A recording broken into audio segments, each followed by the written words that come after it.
Okay, so the stomach is a hollow organ. It's responsible for storing food after it's swallowed. The stomach has a volume capacity of about 1,000 milliliters when it's filled, and then about 50 milliliters when it is empty.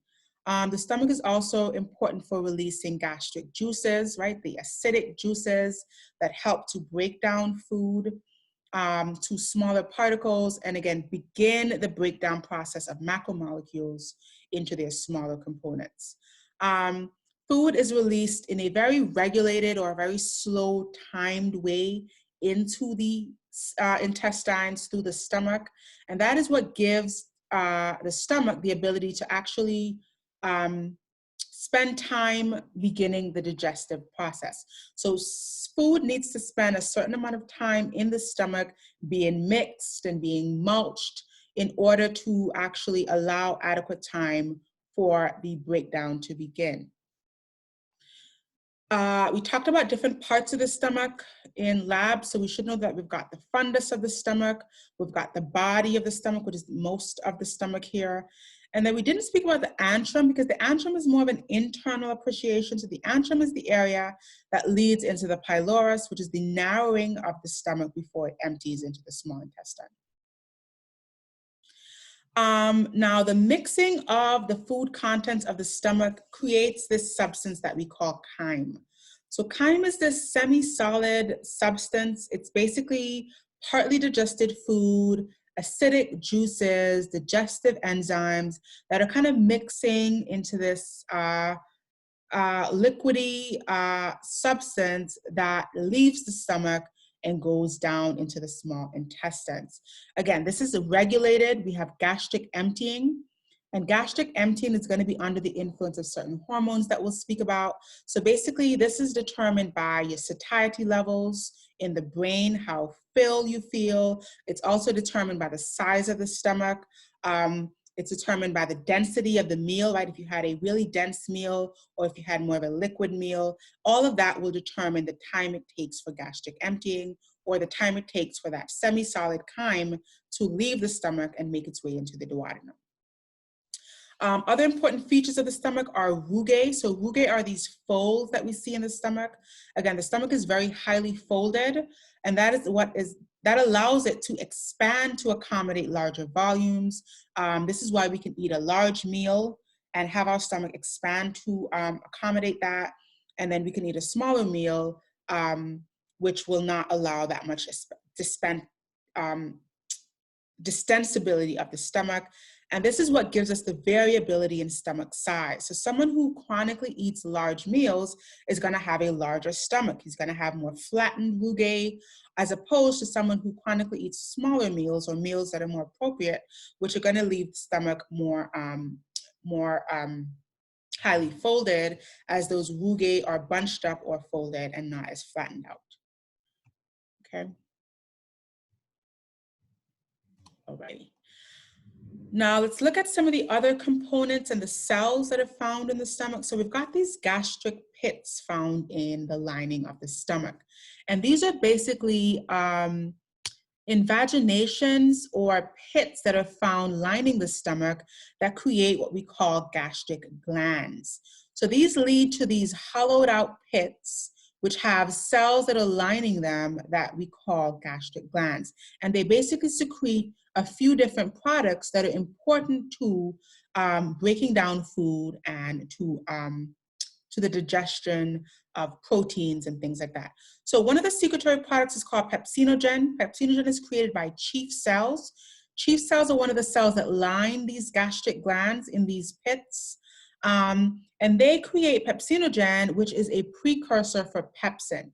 And this is the enzyme that specifically digests proteins. So a bulk of the protein digestion happens in the stomach under the influence of this pepsin, which is the activated form of pepsinogen, which is coming from these chief cells. Another secretory product is hydrogen ions. So hydrogen ions are secreted by another cell lining these glands. These are called parietal cells. And parietal cells usually found down towards the deepest parts of the glands. These help with the acid secretion, and we know acid is important in maintaining the acidic environment that's needed in the stomach for the breakdown of food. Another product is intrinsic factor. Intrinsic factor is also secreted by parietal cells. That is needed for the absorption of vitamin B12 specifically. And then we've got gastrin secreted by the G cells. Gastrin is going to be important in terms of activating pepsinogen.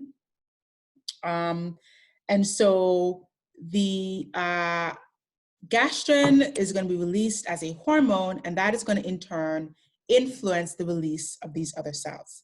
And then finally, mucus is another product that's secreted. Mucus is really important for protecting the stomach lining.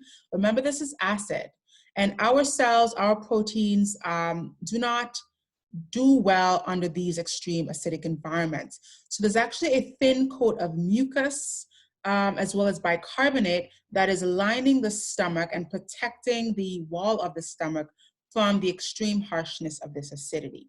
So that's the importance of the mucus. That's the importance of the mucus secretion, which is brought about by the neck cells. And we call these neck cells because of their location in these glands. They're going to be closer to the top of the gland or the neck of the gland up here.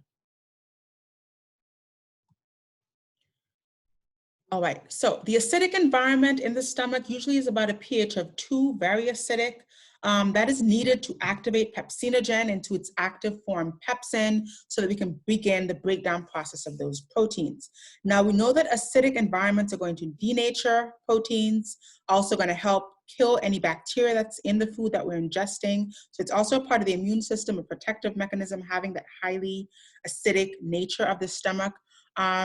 But we also need to protect our stomach. So this is where that gastric mucosa barrier that I'm talking about comes into play. It's a thin layer of mucus and bicarbonate that is neutralizing the acid and protecting our stomach tissue from the harshness of that acidic environment.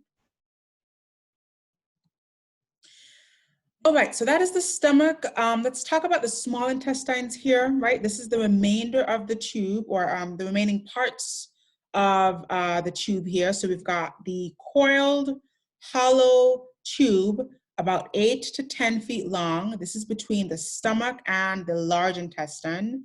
This is the primary site of digestion and absorption, mainly absorption, right? A small bit of digestion takes place in the duodenum. Most of the rest of the small intestine is involved in absorption. There are 3 divisions here, which we should know: the duodenum, the jejunum, the ileum. The duodenum is going to be smaller and more proximal to the stomach. The ileum is going to be the longest part here and closest to the large intestine, and connects to the cecum at the ileocecal junction. All of this we discussed when we looked at the structure of the intestines in lab. Secretions into the duodenum are the pancreatic juice that enters the duodenum.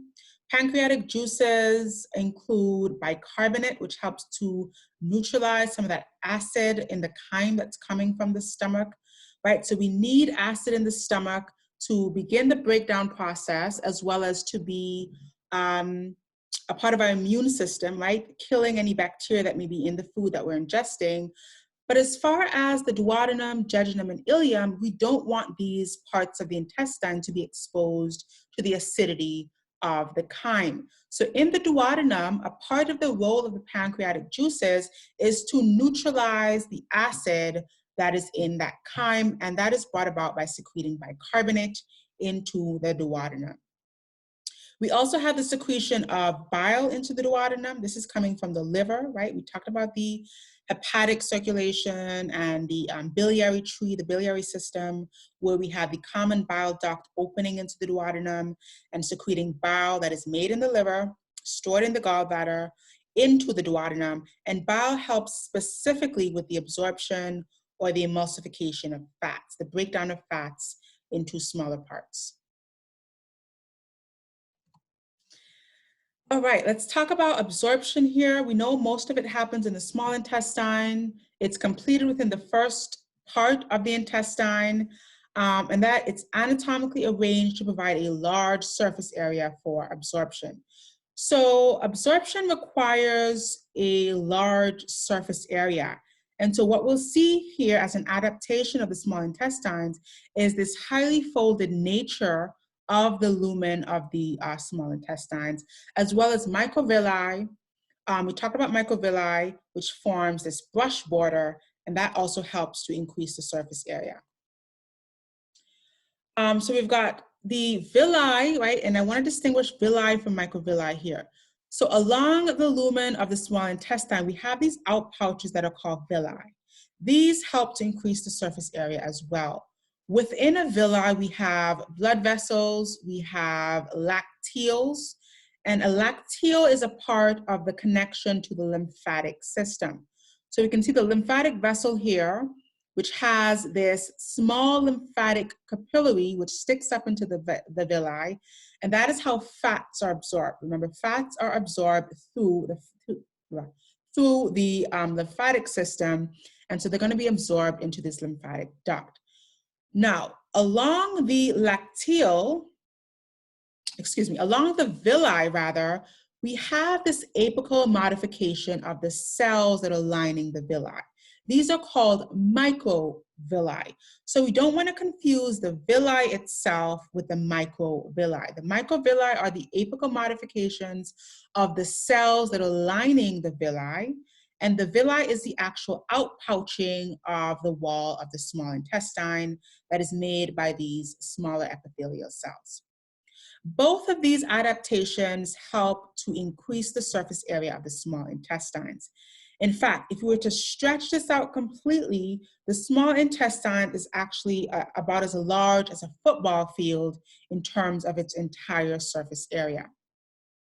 I also want to compare the microvilli here to this structure that forms the brush border. We talked about the brush border in the kidneys, right? We just looked at this in the kidneys where we talked about the proximal convoluted tubule having these cells with this highly folded membrane and these microvilli. This very same appearance is seen here in the small intestines as well, and we also call this adaptation the brush border. We also see in the small intestines crypts of Lieberkühn. So crypts of Lieberkühn are these pits that are seen in the walls of the small intestine. So we have the outpouchings, which create villi, and then we have these dips, which create these crypts. And the crypts are involved in secreting bicarbonate-rich fluid in the proximal part of the small intestine, but absorbing that bicarbonate-rich fluid in the distal parts of the small intestine. So I'll say that again. The crypts of Lieberkühn, which are these dips, to be contrasted with the actual outpouchings, which are the villi, they have two important roles at two different parts of the GI system. So in the proximal parts of the small intestine, pretty much the duodenum and parts of the jejunum, we have these crypts secreting bicarbonate-rich fluid, again, in an attempt to neutralize the acidity of the chyme that's coming from the stomach. And then in the distal parts of the small intestine, such as the ileum, we have these crypts responsible for absorbing some of that bicarbonate-rich fluid where it is no longer needed at the distal part of the small intestine. Alrighty. Okay, let's talk about some of the other accessory glands here. So the liver is one of the most important glands of the GI system. We're going to talk about some of the main functions of the liver. Now, we know the liver has a whole host of different functions. And so its main role is going to be in absorbing nutrients that are coming in the blood from all of the organs that are breaking down and absorbing food. So we know that the veins that are draining blood from the small intestine, from the large intestine, even parts of the stomach, all of that blood does not go back to the heart. We describe this portal circulation where that blood leaves the GI organs and goes to the liver. In the liver, we detoxify food that we eat. If there are any toxic substances or harmful substances that needs to be detoxified, we detoxify any medication that we may be ingesting through the stomach, through the oral route. We also process some of the nutrients that are being absorbed in the food. So here we can store glucose into glycogen in the liver. We can convert fats into triglycerides and so on, which happens in the liver as an attempt to process the nutrients that are coming through the food. So the liver plays an important role in that as well. And I won't go over this in too much detail, but we talked about this layout of the portal system. So this is basically a summary describing how blood that leaves various aspects of the small intestine, the colon, the stomach, make their way to the liver via the portal vein. So the inferior mesenteric vein, the superior mesenteric vein, the splenic vein, all of those veins congregate to form the hepatic portal vein with all of the nutrients that is coming from these various parts of the GI. And that portal vein goes to the liver. And then we've got fresh oxygenated blood coming into the hepatic arteries. And we've got the hepatic veins, which are going to the vena cava. This is how we can bring all of that blood, which once that blood has undergone detoxification, that blood can then be sent to the heart via the hepatic vein. So we don't want to confuse the hepatic portal vein with the hepatic vein. One is bringing blood with nutrients from the GI system. One is taking that deoxygenated blood back to the heart.